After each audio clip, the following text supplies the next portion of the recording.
Welcome to the 7th episode of VSML 2009 Recaps from Reality TV Warriors. My name is Michael Armstrong, and joining me as always is the Canadian who we ignore the benefits of so we can describe him as a burden, Logan Saunders.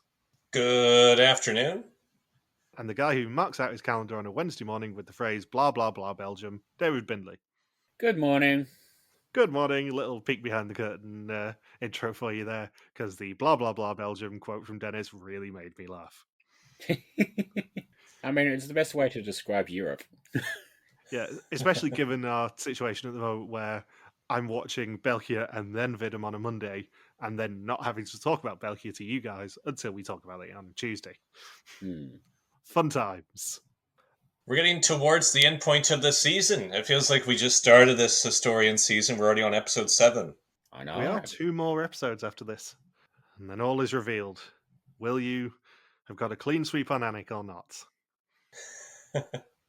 Given I think this is the week we now go down to one suspect, so it will just be Annick that you're credited for. Annick. Yeah. Oh no, she goes on that final floor. I'm ruined. And then you'll end up in an Annick panic. Panic. So, previously, the remaining 6 had their first episode in Jordan, where they got to ask them all questions before they raced chariots around a Roman hippodrome. After a tour around the sights of Amman, Pieter Jan's obsession with gender came back to bite him, as it was Amman who went home in the form of Sebastian. And yes, I have been waiting years to do that joke.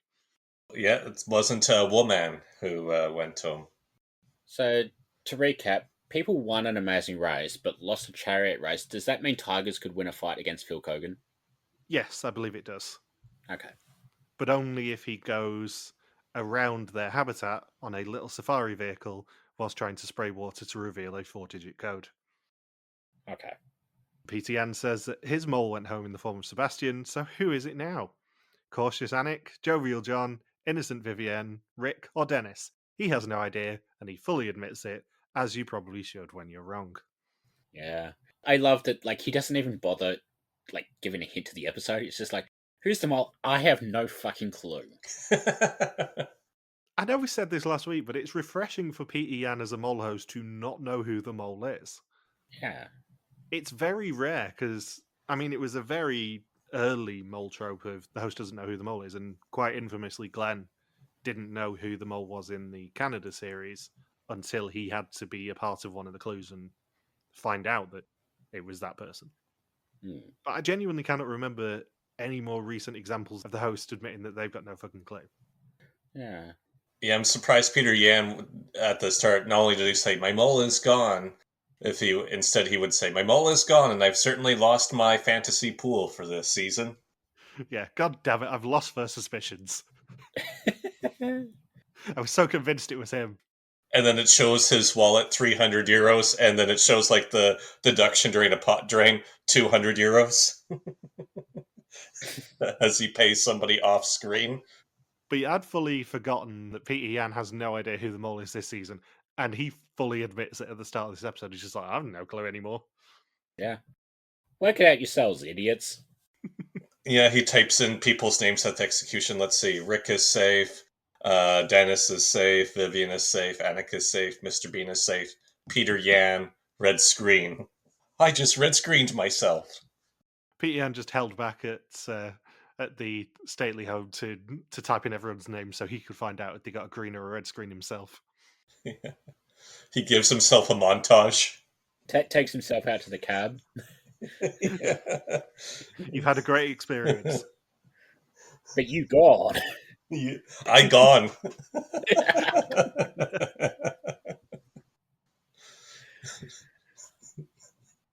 So it's day 10 in Jerash, and only half of them are left. Annick says it's a pity that Sebastian went home. He was always so positive. Dennis is sad he's gone, but he thinks that Sebastian was his main competitor, so it is good that he went home. I'm going to jump in here and say, this is the earliest acceptable episode when you can do the, there aren't that many people left trope in the mole. Yeah, when half of the people are left, it's kind of acceptable. Yeah, then you can do it. Now, because even this season, they started doing that crap on episode 3 where they said, wow, we're really dwindling here. It's like, you've only had one person executed. Oh, it's a lot smaller.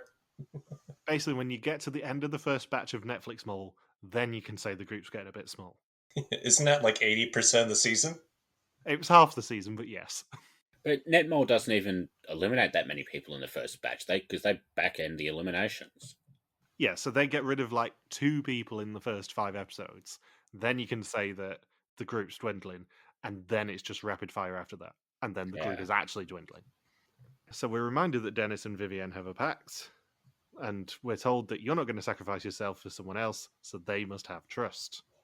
And that was John who said that. And they are driven to a supermarket for the first assignment, and Pieter Jan is waiting between the fabric softeners. It's supermarket sweep! He wants them to buy as many products from the countries who adopted the euro first, and each correct item is worth €100, each incorrect one is worth minus €100. And they must be unique items and made in that country, and they've got a half an hour and 50 dinars to spend. I love that they went to Jordan for this challenge that has nothing to do with Jordan, doesn't justify an intercontinental flight. Just, it's a completely stupid challenge, but it works. I think the only reason they did it is so that they could do the gag of Dennis not being able to find any booze because it's Jordan. He's like, why have I been sent to find liquor in a dry country? And for some reason, most of them miss the rule of only one product per country, which really screws them over here. And even more amazing is they don't know the difference between the Belgian and the German flags. Considering, where they are in the world. Considering they border both countries simultaneously. And despite the fact that one of the people of the 10 in this cast is a sneaky Belgian. Yeah, that's pretty embarrassing. I also love how they did try and sneak past a made in the EU product, which was completely unspecific. And then they were just like, yeah, we mixed up Belgium and Germany. It's basically the same place. Yeah. One's horizontal, one's vertical. Come on. All you have to do is just tilt your head the other way, Pieter Jan, and then it counts. How would you have gone at working out the 12 countries and finding the right products if you hadn't seen the flags? I think I would have done all right, but also Pieter Jan deliberately did not tell them how many countries there were, which was interesting. Because I don't think they were penalised for overbuying. I think they were penalised for putting something in the wrong place. Yeah. Because they bought 20 items and only 7 of them actually had a status, I think. So I think you probably... I mean, half an hour is more than long enough to go through most of the aisles of a Jordanian supermarket, I suspect. So you probably look through the aisles, you see where everything was made, you take the most logical punt, at least trying to guess which countries are in the EU, which at that point would have been less than are now. And then after that, you just kind of take a wild guess. I probably would have got about 9 or 10 at least of the 12, I reckon. Yeah. I think the best strategy here would be probably think of the countries that you know are in the EU that probably don't have too many products from them. Go and get those products first, like, sardines from Portugal or something.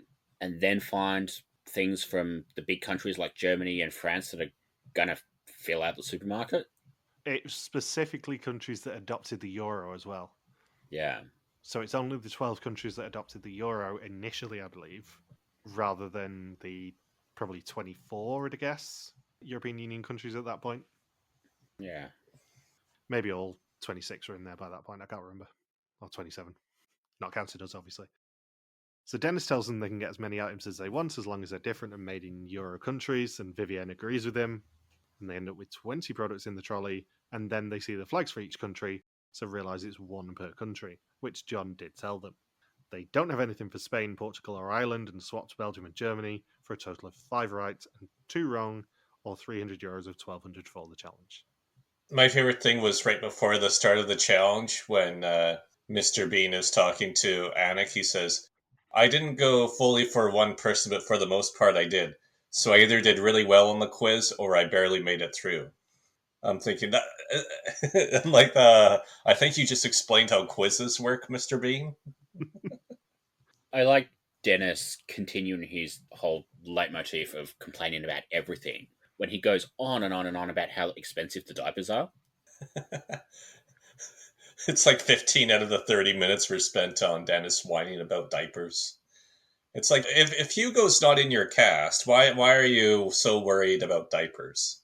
In his defense, I know from working retail that nappies are ridiculously expensive. If you're on a limited budget, you don't pick nappies as your first choice from that country.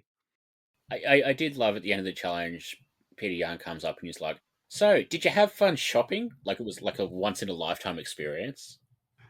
Do you think that this challenge was a filler challenge? Was this the last minute switch? Because there is not a chance in hell that they deliberately planned to take over a Jordanian supermarket, I don't think. No, I think maybe it was a switch for something. Maybe they just wanted a challenge that took place indoors in that weather. I don't know, but I think this probably wasn't planned. But I'm happy they did it. Like it's a very fun challenge.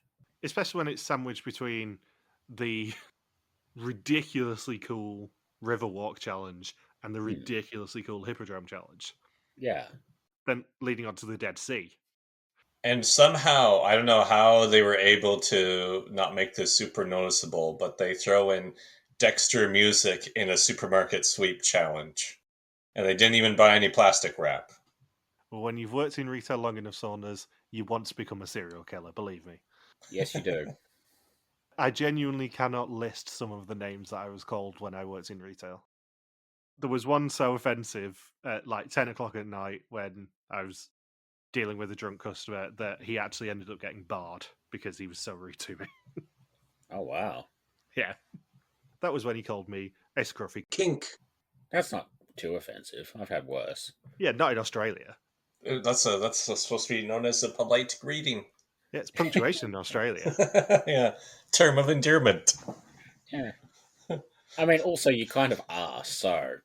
Yeah, I was at the time, and I was being a bit of a pain in the arse. Yeah. And I closed the cigarette Yeah. counter early because I couldn't be else dealing with it all because it was a pain in the arse at that point. So he Yeah. was kind of in the right to insult me, but not to drop a C-bomb on me.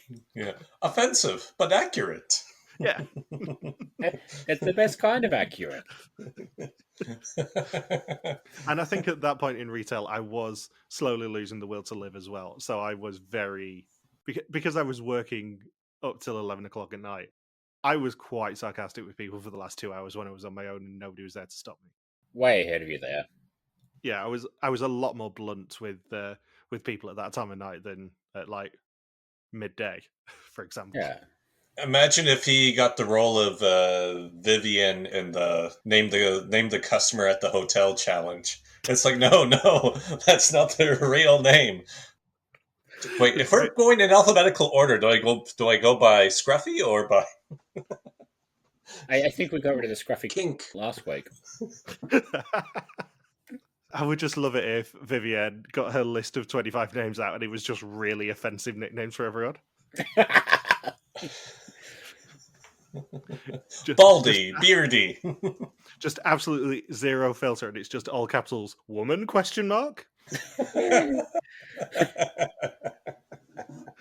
Belgian bracket secret. Allegedly a woman it was, wasn't it? Sorry, Saunders. I'm misrepresenting your offensive descriptions. No, I think I put woman. I thought you put allegedly a woman ? I think you threw an allegedly in there because I feel like I wouldn't have put that many extra words in my notes. Maybe I was editorializing there to get you in trouble, but Yeah. When you do the edit for this episode, you'll have to put in like the Jimmy Kimmel unnecessary censorship for the past few minutes discussion. I think there might end up being some very necessary censorship in that segment, to be honest. Just a beep, beep. Oh no, it won't be bleeps. You know what I censor things with? It's usually clips of you going, bacon and Tory spelling. He called him, yeah, imagine if that, yeah, Jess and Cody are at the hotel. All right, there's bacon, so B. Let's see, Jess, so Tory spelling, T. I feel like it's been ages since we've had a Bacon and Toria spelling censorship thing. Yeah, I don't tend to do the censorships too much because Michelle's not been on the podcast for a while. Michelle is the most fun person to censor because she tells me off every time I do it to her. She is, I believe, the only person on the podcast who has actually had bleeped censorship because I tried to do unnecessary censorship and make it sound like she was swearing. Yeah. She very much told me off for that. In a fun way or legitimately annoyed way? Oh no, she was legitimately annoyed. She made me go back and re-edit it. Oh, really? I thought you knew about that, yeah. No, I did the I had jokey no censorship idea. for exactly one episode, and yeah, she told me off for it. She said I was never allowed to do that again, please, in her teacher voice. Speaking of which, Michelle posted the upload of, I guess, the one, whoever the showrunner for Australian Survivor has quit after the past few seasons.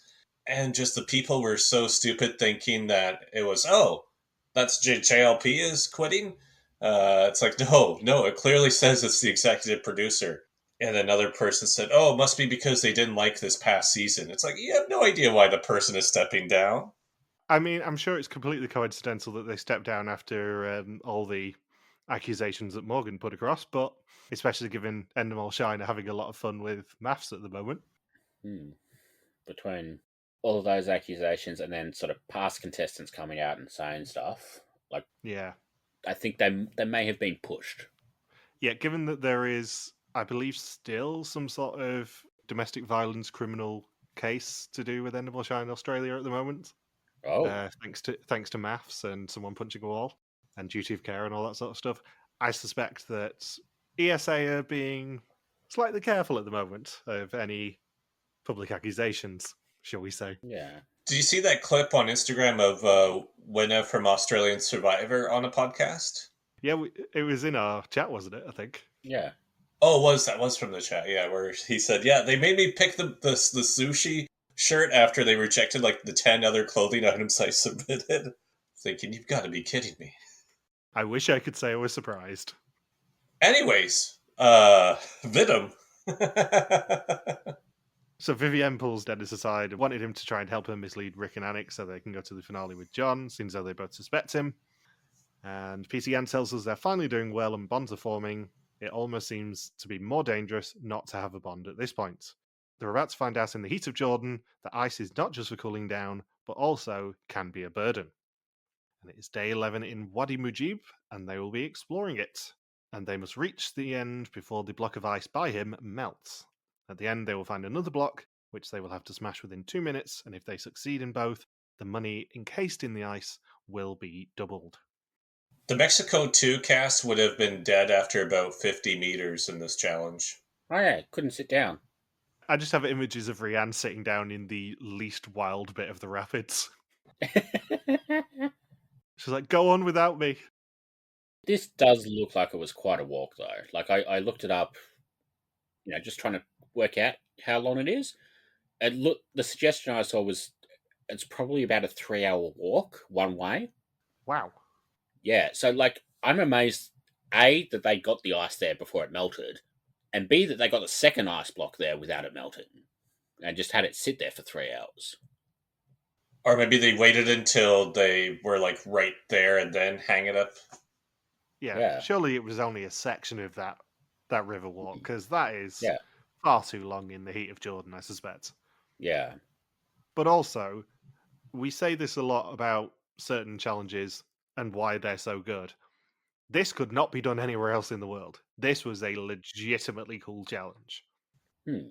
Like, it's maybe not the most exciting challenge, because really there's not a lot of challenge to the challenge. But it's such a cool location that you don't care. Yeah. And I could watch Rick falling down over and over again on a repeated loop. He bailed hard, like completely fell on his back trying to go up that one slope. Well, it's legitimately difficult in parts to do that walk. They did not hold back for the celebs doing this. No. They made them walk up against very fast-flowing rapids with a block of ice between them. It's a legitimate challenge, this. But also, it's one of the few challenges in Vidum where I watch it and I just go, bloody hell, this looks like really good fun to do. Yeah. And I love that they didn't tell any of them that this is what the challenge was going to be, because they basically all turn up in jeans. Yeah, and proper trainers that will never dry again, even in the heat. Yeah. And that would have been just deeply, deeply horrible to do, I think. So they reach a wilder bit of the river and some waterfalls, and Rick helpfully tells us that if ice touches water, it melts faster. Fascinating. It's like Bill Nye. John says he wonders if Dennis is stronger than he pretends to be. Is he downplaying his strength? He says that the girls didn't really do much, and neither did Rick. Annick falls behind and Vivienne goes to help her forward, as soon as someone reaches the finish line, the 2 minute starts. And Vivienne spots that people keep leaving the ice on rocks where it's breaking, and it's mainly Rick and John doing it. And she also caught John hitting the block on a rock twice. And they are ferocious with breaking that ice block. Yeah. Like Annick says, there's a pretty good chance that you're going to break the ice block in such a devastating fashion that you will completely lose track of where the 500 euro note lands. Yeah, because they were doing it over a fast-flowing bit of the water. Yeah. Under a Yeah. waterfall. It's so dumb, because that's why you have 2 minutes to do it. You obviously don't go anywhere near the fast-flowing bit. You probably hold it under the waterfall, and then just have someone waiting to catch it. You don't start throwing it at rocks and hope you can find the money afterwards, because that's dumb. Rick, smash! So they do smash the blocks above the water, so the money threatens to sail away. And after a trip back through the rapids, they find Pieter Jan, who confirms that they found 1,000 euros worth of notes, doubling to 2,000 euros of 2,000 for the challenge. And he also asks them if they're up for a party. I think my favourite part of this is, like, he asks them if they're up for a party, and then the party doesn't happen until the next day. Yeah. So they were all excited for 24 hours going, oh, we get to have a party tomorrow. And then it turns out, no, you don't. We've just got 24 hours to find 25 willing victims. Yeah, it's just Pieter Jan hold outside on the side of the road near the hotel, just holding up a sign. Free dinner. Pull over if you want a free dinner. I do think it's interesting with this party challenge that they never really let on whereabouts the hotel is. Obviously, it's on the Dead Sea somewhere, but it looks nothing like the hotels that we saw, presumably, given that we think we went to the same place, Saunders, on the other side of the Dead Sea. Yeah. I was also surprised when we see them in the Dead Sea. A lot of them are on their stomachs, which is like the number one thing not to do if you're in the Dead Sea. Yeah, because assuming you went to the same bit of the Dead Sea that I did, there's loads of luxury hotels on that strip anyway. But there's only certain areas of beach you're allowed to go on for each hotel. And there are a lot of rules. Because the salt is that high concentration in that area that it genuinely hurts if you have any cuts on your body. You have to be really careful not to scrape your feet on the bottom of it, because you will, and it'll hurt like an absolute bitch. Oh. You have to not go on your front, as Saunders says, because it's very hard to roll yourself back over and you will drown or suffocate, because you can't really drown in Dead Sea water. It's legitimately really interesting to do, but also there's a fuck ton of rules associated with it. Yeah, and you can't have any heart condition too if you're going in the Dead Sea. And you basically have to shower off straight afterwards, because you will never, ever, ever get the salt off any of your clothing items or your skin if you don't shower off straight after. Oh, wow. Yeah, because there's been cases of tourists dying in the Dead Sea because they ingested too much of the water, and it doesn't take much for it to be a fatal dose. Like when I was there was one guy who I think missed out the lecture on all the rules as well as all of the signage, and he sprinted into the water face first, and within seconds he was just screaming out in pain, and they were having to help him out and try to flush out his eyes and everything, because everyone just gasped when they saw how fast he was running in the water, and like the lifeguards immediately jumped out even before the guy was even really submerged. This has been another edition of Logan Saunders' Happy Fun Time. Yeah. And there was another woman there where I think someone just happened to splash the water a little bit when kicking, and the water just, I think only a couple drops splashed into her eyes, and she was immediately burning up and getting out of the water and flushing her eyes. Like, it doesn't take much. So I was very surprised in this episode to see them on their stomachs, because I think two out of the 5 of them were on their stomachs in the Dead Sea, and I was thinking, did they not tell them not to do that? Well, I presume that if you looked at that hotel now, it probably is all cordoned off areas and lifeguards and stuff like it was on the Israel side. But it's just very interesting to see it from a 2008-2009 perspective going, shit in hell, they didn't have much protection there. They weren't given any instructions. Because No. the bit of the hotel that we went to for the afternoon, they had their own like private jetty into the Dead Sea and stuff. But even on the kind of slope down into the Dead Sea that you're supposed to walk along and hold the handrail so that you don't slip and absolutely knacker yourself, that was crusted with salt. So it was like walking on a bed of nails basically just to get into the Dead Sea. Oh. And that's the only way you're meant to get in, because you've got to be really careful not to slip and scratch yourself basically, and it'll hurt like an absolute motherfucker if you do. It was, as I said last week, a really, really fun trip, though. Masada in the Dead Sea is one of the coolest days that I've had. And then I followed it up by going around Old Town Jerusalem the next day. Super, super cool. So they are driven to the Dead Sea and a hotel for lunch. Everyone's threatened by Dennis and Vivienne's bond. And Rick says it's suspicious that Dennis threw the ice. He thought that John might try something, but he didn't. And Annick didn't do anything suspicious when she had the ice, albeit briefly. So his suspicions have changed. And after lunch, they go swimming / floating in the Dead Sea. And as I said, it looks a touch less organised than when I did it. Annick says that it's getting quiet in the group. No one wants to talk and she wants to win. Vivienne's worried that she's going to get distracted by the little things that other candidates do. Now the group is so small. And then it is day 12 and time for their final challenge of the episode. Pieter Jan says he promised them a party, but they are not the guests. And he's looking for one host or hostess from the group and 4 waiters. And Annick is volunteered as the best hostess as a group, as she has hospitality experience. I like that she's like, yes, I've got experience working in hospitality, but I've never been a manager, and that'll be even harder with this bunch of clowns. Yeah, and also she very much proves she's never been a manager when we see her performance in this challenge. Yes. There are 25 guests who are expecting a 5-star experience, but they must get to know them better to earn the money for the challenge. And they all go into hotel rooms and find staff uniforms waiting for them.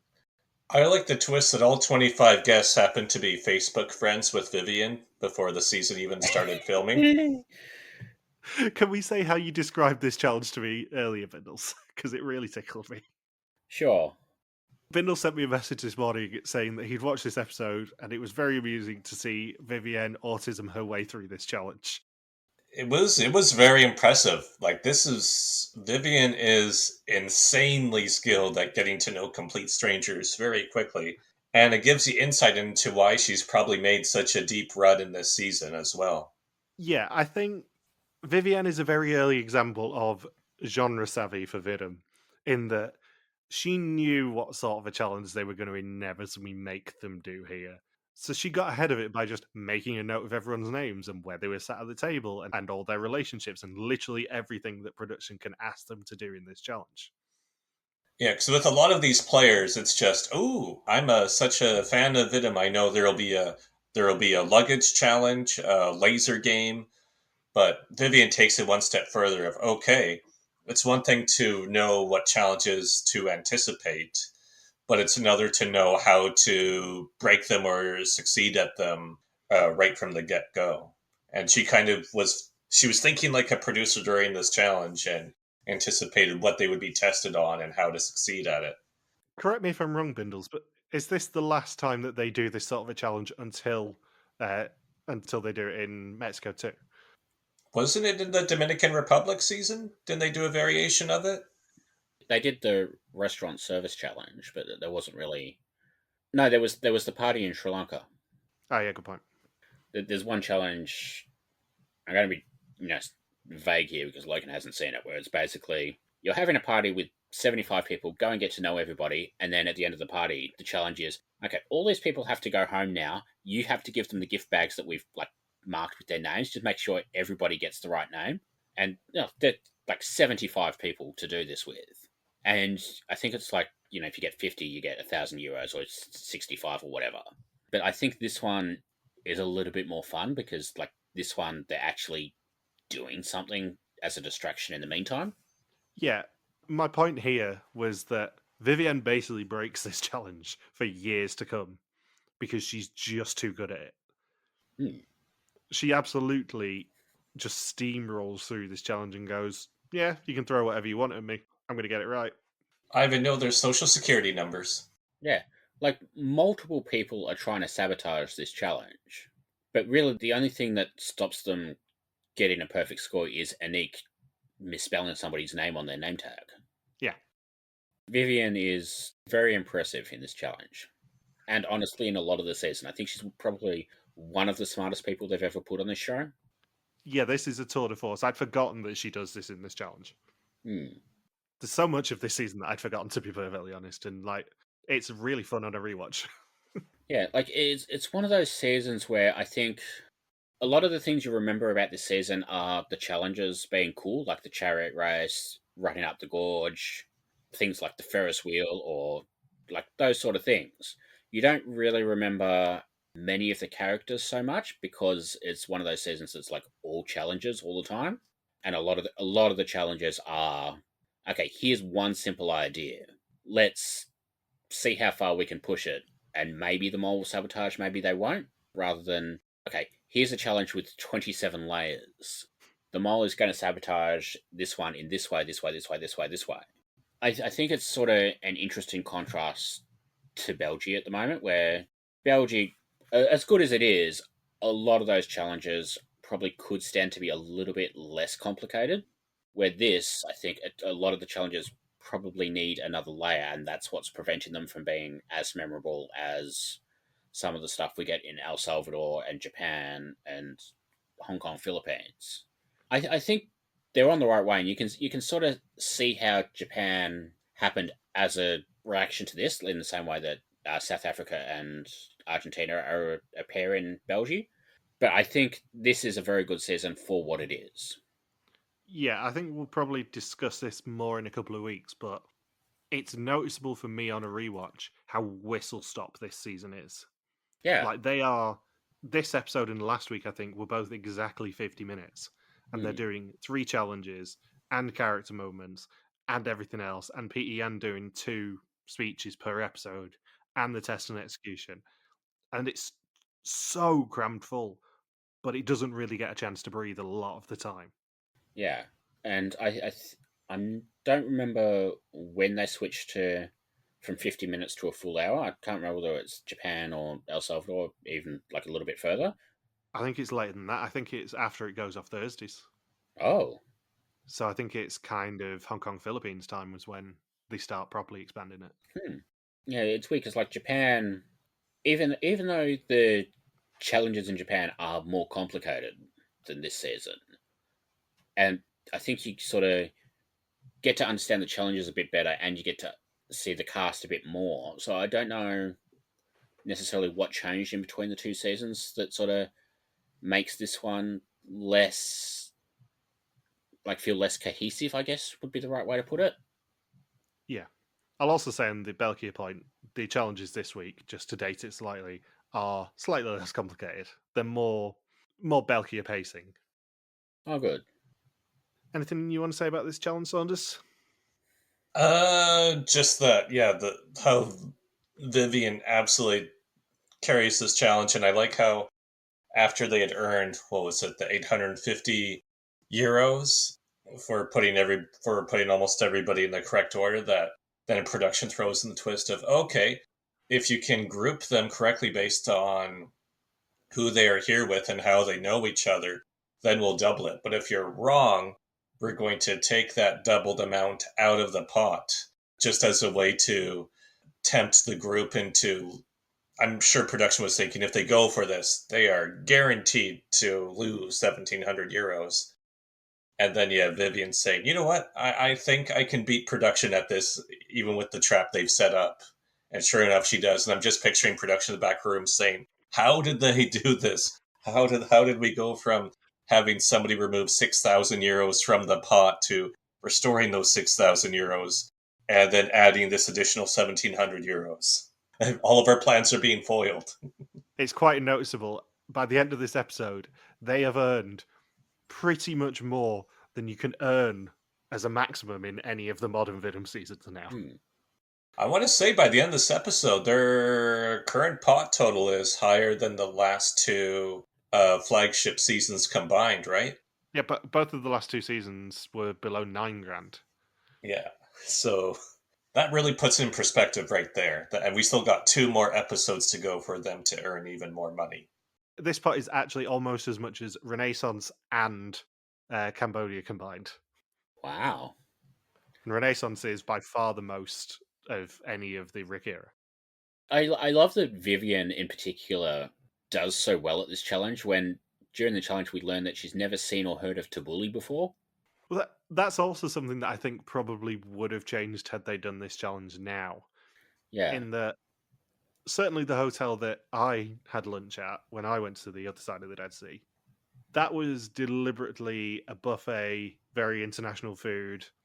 You basically just pick what you want.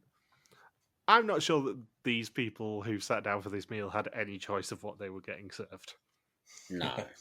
I have a gluten allergy. I think the choice was take it or leave it. Yeah. I think if they did this challenge now, it probably would have been copied by Netmall. Oh God, can you imagine? I know, and then it wouldn't have worked because number one, the joke here is these contestants aren't suited to be waiters, and most American reality show casts are failed waiters trying to launch failed, acting careers. And number two, they would spend the entire time expecting to get tips at the end. They would they would have taken over a Jordanian coffee shop, thank you very much, and relied upon the mole's experience as a barista in their former life. You only tipped 15%. It's supposed to be 18% by current standards. It's a minimum of 50% in this establishment. It's like I'm paying for your meal. Yeah. This service is so bad, neither of you are going to get to stay at this spa, Vivienne and Annick. I love how that was just a casual aside. Like Annick's playing for her own mental prize of a stay at the spa. I have no idea how that happened. But it's never mentioned again. It's just one No. quick aside of Vivienne going, "Yeah, Annick just wants to get the prize as being the best server, just in case there is a prize of staying at the hotel because it's nice." Wait, she's like, wait, we're actually playing for money in this challenge? And I like how, this also would not be allowed on American TV where the waiters and waitresses are doing shots with the guests. Oh no, this is exactly why it would be on American TV. No, they wouldn't be allowed to encourage alcohol consumption on American TV. No. Oof. Do you not remember when Amazing Race went to Germany and made them drink non-alcoholic beer? Like that's actually a thing in Germany. Yeah. I think they had to import that from the States. Yeah. I mean, all jokes aside, I genuinely don't think it's that easy to get non-alcoholic beer in Germany. I think if you asked for that in a bar in Germany, they would go, "What are you on about? We don't do that here." They would deport you to El Salvador. They would do the Coyote Ugly thing and just sort of shout at get everyone in the bar to shout at you. Yeah. The piano would stop being played. Hmm. Just everyone would turn and look. Record scratch? What? I think my favourite bit about the tequila shot thing is like Rick's entire section of this challenge is told via him narrating in a confessional after the fact, which feels like a perfect encapsulation of his time in the season. Right up until he decides to do the shots with the guests, and then it's instead told by Dennis giving yet another 1-star review. Yeah. I think we can now say this. Rick, especially as a fifth placer, which is usually someone impressive, someone important to the season, he is not in this season much. No, he's Purple Rick. Yeah. Like, Sebastian, who goes home in sixth, is a way bigger presence. The entirety of the final four are a way bigger presence. Yeah. And most of this episode is just, apart from arguably the Waddy challenge where Rick has like half of the confessionals noticeably, Rick is not in this season much at all. Yeah, even Paula, I think even Paula is more memorable than Rick. And like as we're talking about this season, we have a lot of observations about Rick, but after we're done podcasting about this, I don't think I'm going to remember much about him other than, oh yeah, he was Mr. Bean's side Rick. Yeah. Like, even Hans is more memorable than Rick. Yeah, he's somehow only the second least memorable Rick in Vidum, but that's another story. Unfortunately, the other one is hosting now, but... Well, third least memorable then, because then there was one in Colombia, was it? Oh, I forgot about him. Yeah. Rick Paul? He was memorable. He had good reactions. He got a banner off me. I remember Rick Paul a bit. Yeah. Yeah. He's more memorable than this Rick. Oh, yeah. Who looks like every late 2000s dad trying to fit in with his children. So Pieter Jan then talks to the group of 25 and asks them to stand in line and remove their name tags. To earn money, the group must place them alphabetically by name. The longest correct sequence is worth €50 per name, and they've got 10 minutes to form their sequence. Do you think Pieter Jan is less comfortable in English than Rick? No, he was way more comfortable than Rick is. I think Rick's now more comfortable in English, but certainly in terms of how little we normally hear Pieter Jan speak English, I think he's probably a little bit more comfortable in English than Rick was. They need one Vidum host who is just really, really shaky and really nervous speaking English. That would be hilarious. I think Pieter Jan spoke English at the hookah place as well, from memory. Yeah. It's not out in the bar with the barmaid flirting with her, but like he does speak English fairly well, but like you can tell he's sort of a different generation where it's maybe not taught as well in schools.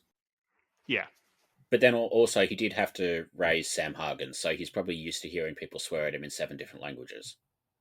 Yeah, good point. I think his nervousness at this point in the challenge was probably more he only gets one take really to do that speech, and he has to be word perfect to all these people from various different nationalities. So he needs to Yeah. make sure that he comes across to all of these people who don't necessarily speak English as a first language either. Yeah, that's a good point. Because he did seem fairly confident in the hooker place speaking English. Yeah, and I think from memory he was really confident in that tourist challenge in Nicaragua. Yeah, I think it was probably more the audience that was making him nervous than the ability to speak English. Yeah. Okay. So as you said, Vivienne breaks the challenge by making a list beforehand, but the first 3 end up being wrong thanks to Annick's name tag skills. They get a 17-person sequence and €850, and then get an offer. They can double it by matching people up by relationship. If they do it correctly, it's €1,700, and if they don't do it correctly, then it's minus €1,700. You know what's interesting here? We've gone from 25 people at the start of the challenge to 24 guests showing up and getting fed to only 20 people in the line. Like, did people just like disappear at some point? Or was it always going to be 20 people and they've just like overstated or something? That's odd. I don't know, because that's never really addressed. They went into the Dead Sea. Yeah, they floated face down in the Dead Sea and were never seen again. I like how Vivienne apparently Dennis in his confessional in a very Sebastian way. How he says, "Oh yeah, I winked at Vivienne to screw up the bonus round." I'm like, yeah, maybe Vivienne didn't see you wink, Dennis. And she is convinced that she can do it. Dennis gives her a wink to mess it up, but she does it within 3 minutes perfectly for a total of €1,700 of 2,000 for the challenge, €4,000 of 5,200 for the episode, and €20,300 of 78,950 for the season so far. I wish they would have aired the next bonus round that Pieter Jan offered, where he says, okay, if you can tell me where each person went to elementary school, high school, and university, and the town they were born in, I'll double it up to €3,400. Otherwise, we remove €3,400 from the pot. And Vivienne says, oh yeah, I know that too. Like, it's very impressive, but it's the sort of thing that if you're not Logan Saunders would completely rule somebody out of suspicion. Yeah. So Dennis says that if this was day 1, you'd never suspect John, but he feels them closing in. And Vivienne tells Dennis that she basically couldn't help but show off when given an opportunity. Too much pride. Yeah. It is now time for the test. 20 questions about the identity and actions of the mole who have no sleeves goes home except for the mole who can never go home. Dennis says that John wanted to take the challenge with Vivienne to cover his ass. Vivienne isn't clear about her suspects. She'd rather suspect Rick than Annick. He was more actively damaging, but she also still suspects John.